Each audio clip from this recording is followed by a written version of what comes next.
Hey, everybody, it's Mark Pattison. I'm back again with another great episode of Finding Your Summit, all about people overcoming adversity and finding their way. And before we get into today's amazing guest, I just want to touch on once again that you can go find out what's going on at www.markpattisonnfl.com. I've got a film that the NFL is doing on my amazing journey up Mount Everest and what we did to help people like my daughter Amelia through Amelia's Everest in association with Higher Ground. So that's coming out on the 23rd of September, and there'll be a premiere here in Sun Valley. There'll be more about that on my website. Also, of course, this is a great spot too to go and check out other amazing podcasts of incredible people doing just unbelievable things, again, like my guest today, but you can check that out again at www.markpattisonnfl.com. And I appreciate any ratings and review from anybody out there. It helps with the popularity of the show. It's not about me being popular. It's about elevating these incredible stories because we all need a lift at the end of the day. And that's that. So let's get into our guest today. His name is Jeremy Poincenot. Jeremy, how you doing? I'm well, Mark. How are you? Thanks for having me. Yeah, it's a good thing I studied a little French in high school that I could actually pronounce that way. But this inside secret is that you gave me the phonetically how to make sure I didn't hack that up. But here we are. You're in San Diego. I'm in Sun Valley, Idaho, and your story is really incredible. And I'm just gonna like break the ice. And I'm sitting here talking to you. And your story is really amazing. We had another common friend that you're on his podcast. I said, I've got to have this guy on. It's so remarkable. But you became blind at the age of 19. And I was going through and I was researching some of this. And you've got this hereditary optic neuropathy that you came down with. And hardly anybody gets it. It's only 100 people a year, which is still a lot. But it just blew me away. Like, is this from generation to generation? Is this something in your family tree? Just bring us up to speed on you're going to college, everything is going great, and then all of a sudden your world falls apart. Yeah, it's pretty trippy, right? I started, I'm in San Diego, like you said. I went to San Diego State University, was gaining my independence, absolutely loving life. And during my sophomore year, when I was 19 years old, all of a sudden things started to get blurry. And I thought I just needed glasses or contacts, but in a matter of months, it went from perfect 20/20 vision where everything was normal. I was driving, everything was fine, to where it is today. I'm now legally blind with no central vision and lost complete central vision in a matter of months. So because of it, I'm no longer able to read without assistive technology or extreme magnification. I'm no longer able to drive, and I'm no longer able to distinguish faces. Those are kind of like the three marquee things I say that I'm no longer able to do because of this. But like you said, it is hereditary. It's a mitochondrial disorder passed down on the mother side. So my mom passed it down to myself, sister, and brother, and we can go up and down the maternal bloodline and know who carries it. But you can carry this disorder your whole life and not lose sight from it, which is kind of interesting. And I'm the first person in my family to be diagnosed with it. So we didn't know we had it or carried it until I lost my sight. And is there any cure, going forward right now? No, unfortunately. When I lost my sight, 21st century, I'm like, oh, just tell me what I need, doc, and let me get back to my normal life at school. And they're like, well, unfortunately, there is no treatment, there is no cure. You're going to be legally blind the rest of your life, and that's pretty tough to take at 19.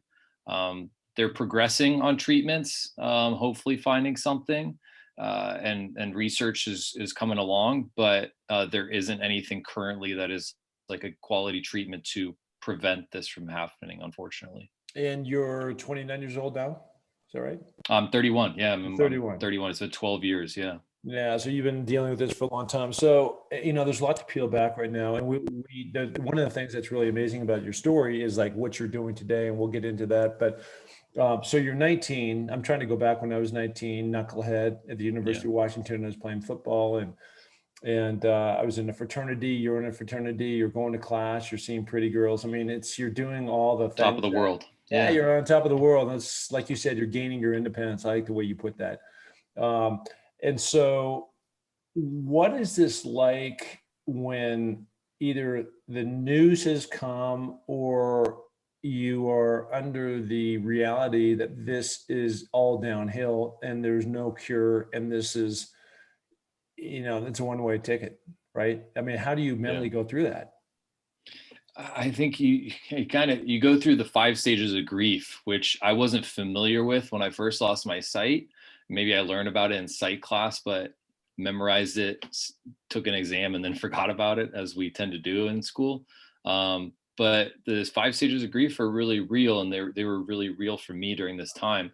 So it starts with denial. I was absolutely in denial. I thought I was living a nightmare. I was going to wake up and things are going to go back to normal. Then the next step is anger. I was mad when I realized that this was reality. I was mad. I was mad at the world. I was mad at really the whole situation. I didn't understand that it could happen. Then I went to the third stage, which is bargaining. I pleaded with anyone and everyone. I pleaded to the world, like, whatever I need to do to change things, to go back to the way they were, I'll do it. I don't just say it and I'll do it.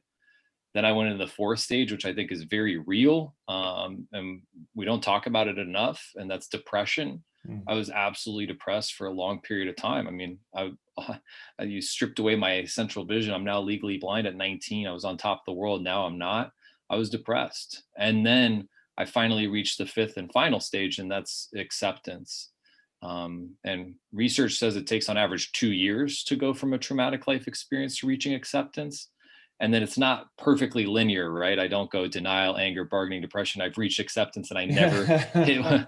I wish it was that way, but of course I still have those depressed days. I still have those denial days. It's natural, but I think you kind of have to go through those stages to finally reach acceptance. And that's kind of what I went through. Yeah, it's really interesting. We all go through bad patches, and I had mine, and I've had several bad patches, and one of mine happened 10 years ago, and people listen to this podcast are aware of that. But, it was through, I mean, it took me probably 3 years of a lot of those things. I'd never thought about the 5 stages of grief, when you're going through, but I'm sure I Right. hit a lot of those that you just talked about. And for me, I really found my peace again in nature. And like I said before, the opening, I'm here in Sun Valley, and just being amongst the trees and not all the congestion of everything that was going on in California and Los Angeles in particular, really helped me get clarity. So now you're at some point in time, you got to pick yourself up, right? And say, okay, it is what it is, and I'm going to make something of my life. It just so happened that you were a pretty doggone good golfer. And and there's going to be a whole nother can of worms that we're going to get into about, all these achievements you've done in this in the golfing world. But where does the idea come from? I'm blind, I'm down, I'm depressed, where's my life going? I can't drive, all these small things that you take, I can't imagine what it's like on the computer at first, or texting. And, I'm sure you have answers for all this, but, when it's all new, it's all new. And Mhm. that's very frustrating to you. And where did you see like the light, so to speak, at the end of the tunnel, where you thought about golfing as a way to liberate you from this place that you were in? Yeah, I mean, you hit it on the head in that, like, everything was new and everything was, like you said, frustrating and annoying and just challenging. That things that were easy to do just months before are now taking a lot more time and are a lot more difficult, which is really tough on the psyche. When it comes to golf, I thought the game of golf for me was over when I lost my sight. It's a hard game and it's such a visual sport. So I thought I would never be able to play the game again. And it's none of it is to me, it's actually my mom. My mom found the United States Blind Golf Association, the USBGA, told me about it, said there are tournaments all over the world, and I thought she was joking. I thought it was a joke, and she made me laugh. Hey, during a time when it was hard for me to laugh, she got me to laugh. And there is such thing as blind golf, and there's tournaments all over the world. And at first, I was very reluctant to wanting to try it because I had an expectation level of how I could play when I could see, and I didn't want to embarrass myself. So I was very opposed to the idea at first and was at arm's length from it. But after a period of time, I said, you know what, let's give it a go, and that's kind of how it all started. So when you go and you golf out there, how many people are in the field, right? Yeah, it differs depending on tournament. Yeah, I get that, but it just like I've never heard of this. Not that that means Right, anything, but right. like we're like it sounds like you didn't even hear about it, right? Oh So, yeah. where did this game support? How long has it been around? And generally speaking, how many participants enter these tournaments? Yeah, so the United States Blind Golf Association, we're going to have our 75th national championship this year, which is pretty crazy. It's been around for a long period of time. The International Blind Golf Association has gotten funding, has been around, I want to say, since '99. And so that's kind of helped grow the game globally. Um, at a national championship, you probably got 35, 40 competitors in it. At a world championship, you got kind of the best of the best, and you got about 60 competing in that tournament. Um, and the worlds takes place every other year in a different place. The nationals takes place every year in the U.S. at a different place. And yeah, it's pretty impressive to see the quality of golf out there. And then there's three different sight categories. There are B3s. So we all know 20/20's perfect vision. Mhm. There's the B3 sight category, which has better sight than I do, which is worse than 2200, which is legally blind, to 2600. I'm a B2, which is worse than 2600, but not totally blind. And then you have the B1s who are totally blind. They can't see a thing. And there's those three sight categories. I'm trying to win the B2 sight category. I'm not really competing against the B1s or the B3s. Yeah, and to that point, you have won multiple times the championship. Yeah, Yeah, yeah, yeah. yeah. We've won a couple. Yeah, a number of them. I mean, it's not just a fluke. Yeah, and so I think, this blew me away, and this pisses me off just a little bit because I'm a 14 point whatever handicap, and I can see everything, and you're I think a 9, which is if you're a 9, you're a good stick. I mean, Appreciate it. yeah, no, that's I've been around golf long enough to know, it's your short game and this and that, but it's just so much about it when you get down is the touch and the feel and all that kind of stuff. So I want you to line me up on and tell the audience like how this actually works. So Hmm. so you're on, let's just go to the first hole of one of these championships or any golf course, right? Yeah. And so, there's directional, there's when you get down midway in the fairway, there's yardage and all that kind of stuff. I know your dad has been a big integral part of your success. Tell me more about just walk us through how all this works. Yeah, so golf is an individual sport. Blind golf is a team sport. You can't just drop me off at the local golf course and say, "Have fun, Jeremy. I'll pick you up in 4 or 5 hours." I would have no idea what I was doing. Um, but yeah, like you said, my dad is my guide. He's my guide in all competitive rounds of blind golf that we play in. So he's my teammate. We do it together. So when we get to the first tee, we'll discuss the hole. How long is it? It's a par 4. He'll tell me the yardage. Then we'll kind of discuss what club do we want to hit off of the tee. If it's open, we'll hit a driver. But a lot of times the courses will be short for blind golf tournaments, so we don't have to pull the driver, and we'll kind of play strategically. Do we want to hit a hybrid to ensure we're in the fairway? Do we want to hit a stinger 4-iron, something like that? And we kind of have that discussion, commit to a club, and then when let's just say we're hitting the hybrid, I pull the hybrid out. I do a practice swing. My dad points in the direction we want to hit the shot. I try to envision where he's pointing. I have no idea where he's pointing, but it's just part of the routine, and we do what we can. I step over the ball, and from behind, he looks at my feet and says, "Go a little more right, a little more left." Okay, you're good. I hit the shot, and we do that the whole way around the course, and we shoot some decent scores. So when you get to the green, Yeah. right? Hmm. How are you lining up the hole to where you are? Obviously, there's undulation. Hmm. There's just, are you on the rough? Are you on the green? That type of thing. But actually getting the ball in the hole, how does that play? Is it the same thing that you just described? It's a little different. So what I described is what we would do for all full shots. So if we're gonna, I'll break it down quickly. If I'm doing a chip shot from the rough, what Mhm. I'll do is I'll have my dad stand in between me and the hole on the line we want to chip it on, because I might not see the flag, but I can see him. So we kind of go, okay, maybe it's 20 yards to the flag, and I want to land it 10 yards in front of me, and my dad's standing at that 10-yard mark. So I'm just literally focusing on him and lining up to him. and I can't see him perfectly, but I got a general direction where if it lands 3 feet left of him, 3 feet right of him, 3 feet long, 3 feet short, it's going to roll out and be decent. So that's what we do for the chip shots. And then when it comes to putting, I'll walk it off. I'll pace it off from the ball to the hole.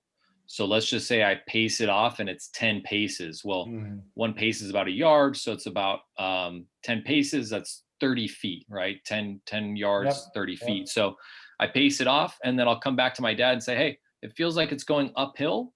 And with my feet, I feel it going left, right to left. What do you think? And he's looking at it from behind and using his eyes. And he says, yeah, I definitely see the undulation going uphill. And I agree. I'd see it going maybe a foot to the left.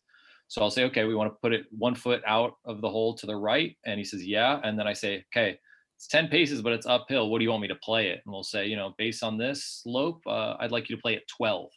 So for me, instead of a 30-foot putt, I'm playing it like it's a 36-foot putt. Mm. So I'm doing practice strokes as if it's a 36-foot putt. I step over it, and my dad from behind looks at the line on my putter, tells me to go right, go left, and we stroke it. So I want to also describe the kind of what you're actually looking at, because again, I'm looking at you on screen. Everybody else that's listening to this podcast, of course, is listening. They're not seeing you. Right. And you look, I don't even know what a blind person looks. I mean, I don't want to generalize around it, but you don't Sure. look like a blind person, right? Sure. Yeah. So when I was on Mount Everest recently, right? This is now 2 or 3 months ago. I summited the 23rd of May. And on summit day, it's 12:30 in the morning. I get outside of my tent and we had a very strong 45 to 50 mile per hour wind blowing. And all these little small ice particles just like seared my left eye.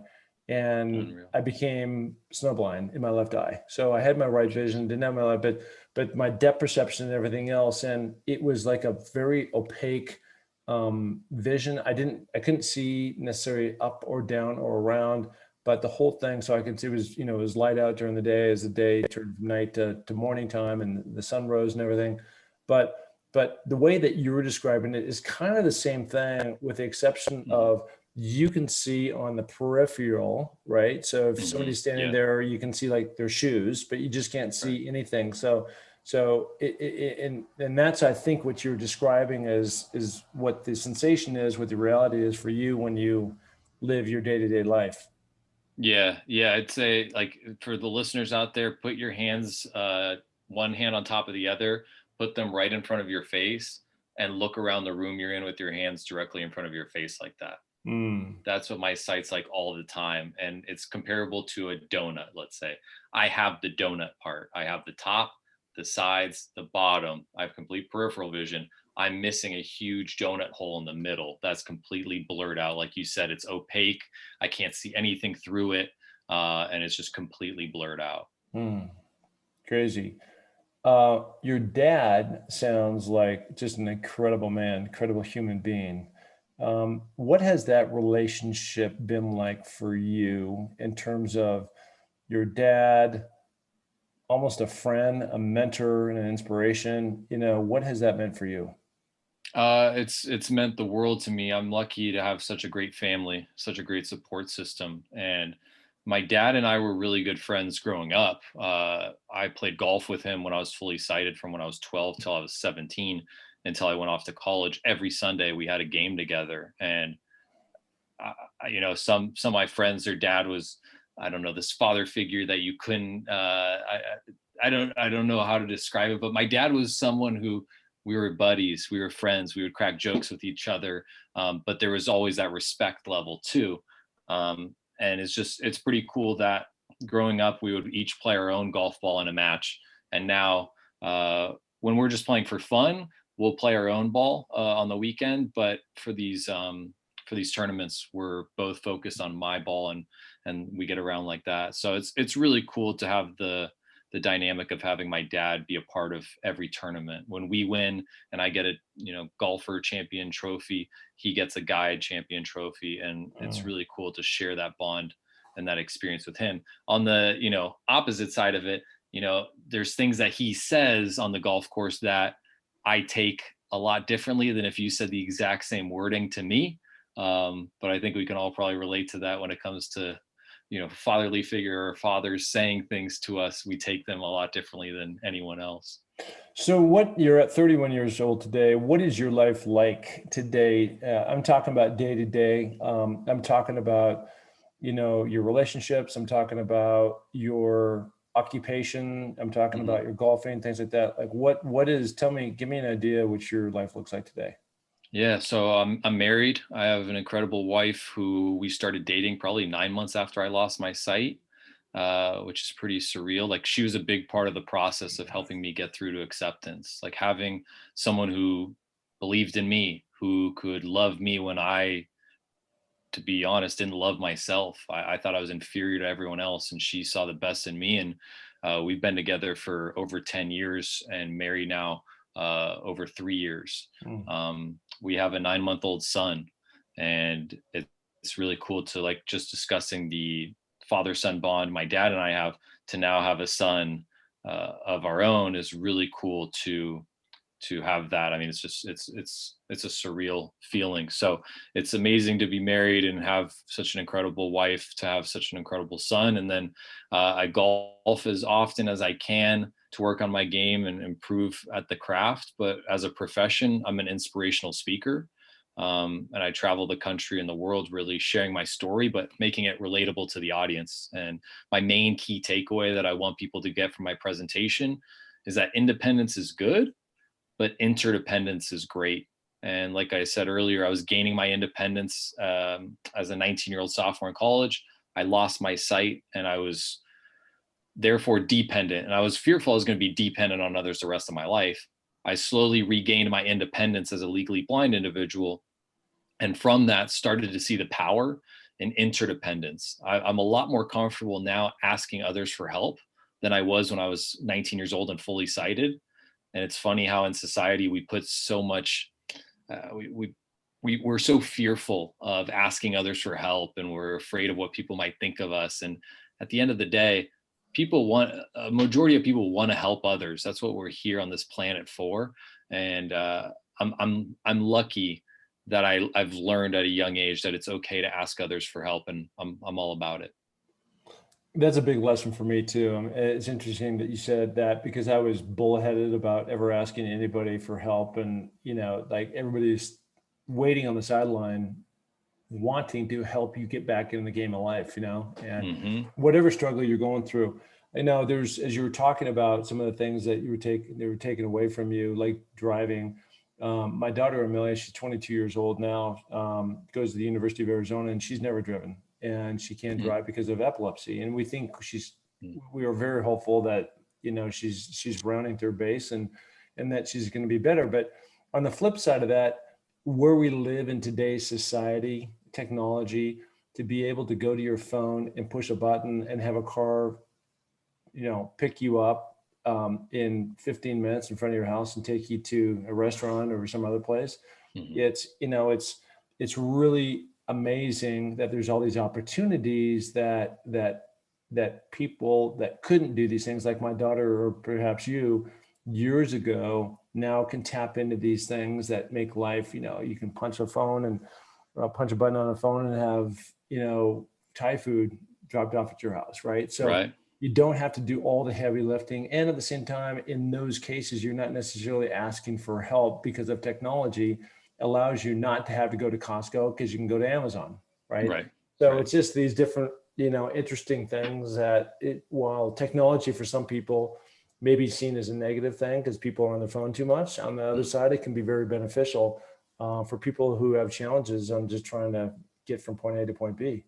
Absolutely. Technology has done wonders for my life. Since losing my sight, I'm able to use my MacBook laptop to zoom in and out and somewhat see things. My iPhone is able to use VoiceOver to have things read to me.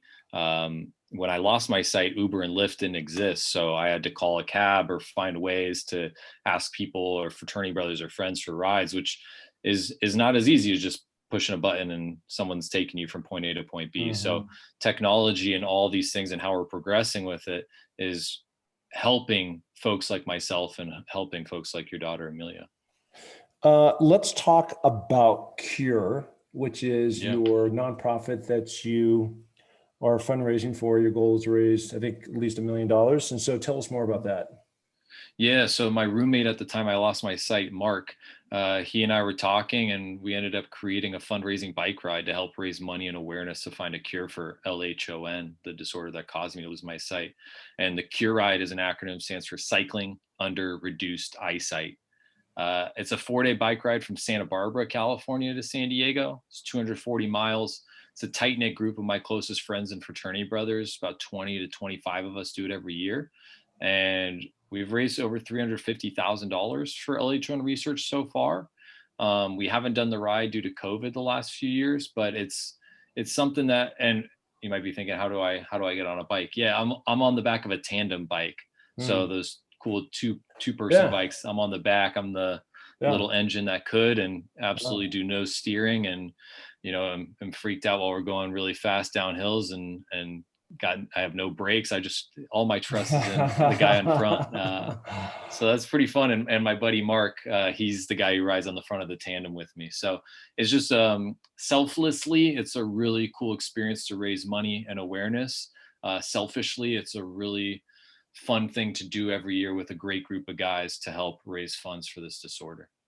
Well, it's the community, and your buddies, want to help you out. And I've got amazing friends like that too, that have been there every step of the way.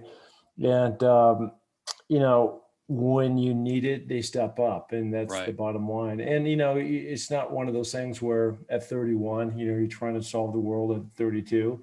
Right. This is kind of a lifelong thing for you. And, especially on a bike, this can keep going forever. You could back it up and go up to San Francisco and ride all the way down to San Diego, right? Yeah. A little bit. So you can make that race whatever you want to make it in the big picture. But at the end of the day, you're out there trying to help people. 100%. Mark and I actually did in 2019 a ride San Francisco to San Diego, 630 miles on the tandem, which in 7 days was brutal, but it was awesome to share it with him. And I think, to touch on what you said, I think that's the part of interdependence, right? What's interesting is when we need to ask others for help, we're extremely fearful of it. Mm-hmm. But when someone asks for our help, we step up and we're like ready. We're ready for it. We're ready to help. And when someone asks for my help, I feel good. But when we feel like, oh, I need to ask someone for their help, we think of all the reasons why we shouldn't do it. And I think that's such an interesting paradox. And if we put ourselves in other people's shoes, rather than thinking about it from our perspective, think about it from someone else's perspective. How are they going to feel when we ask for their help? Are they going to feel good? Are they going to feel like they're worthy of stepping up to helping for us? Like it's really beneficial. So I think we need to change our perspective on how we view asking for help. Yeah, no, I like that. And I think also at the end of the day, sometimes, these subjects like this come up, and they need to be told, and they need to have guys like you and me and others say, you know what, it's totally cool to ask for help. And they need to hear that message. And too often people have their head in the sand. They're not reading or reaching out and listening to others, what they can say. So anybody listening, you need help, man, reach out and ask your buddy or somebody that can help you get over whatever you might be going through, because we all need it. We all go through it. 100%. Hence the name Finding Your Summit, right? There you go. Yeah. Yeah. So where can people find you? Yeah, you can find me on social media, Instagram, my name, Jeremy Poincenot. It's a 9-letter last name, French. It's not easy, but I'm on Instagram. You can find me on Instagram, LinkedIn, my website, jeremypoincenot.com. I'm really everywhere. I'm Twitter on that, but you can find me any of those places, and I'm pretty responsive. So if you reach out, I'll probably respond. Yeah, you do respond because you responded to me, so you passed the test. There we go. Yeah, I walk the walk. Yeah, you walk the walk. No, that's awesome. Hey, listen. So appreciate you coming on. This is one of the reasons why I keep doing these podcasts, is because they keep lifting me up, and, people are asking me now what's next, and I'm trying to figure that out. And I do have a couple of things on the what next, but I constantly need to be reminded about my place in life of, there's always somebody who maybe doesn't have it quite as good as whatever I have, even though I have some days, there are down days, like, where am I going to go from here? Sure. And inspirations like you to say, look, we all need help. We need to get picked up. It's pretty cool. So congrats on your success in the world of golf. I'm still a little pissy that you're like 8 points ahead of me in the handicap, but I'm going to work on my game, and then maybe we can play each other someday. So thank you so much for coming on. Thank you so much for having me. I really appreciate it. It was fun. All right. There he is, the one and only Jeremy. Thank you so much.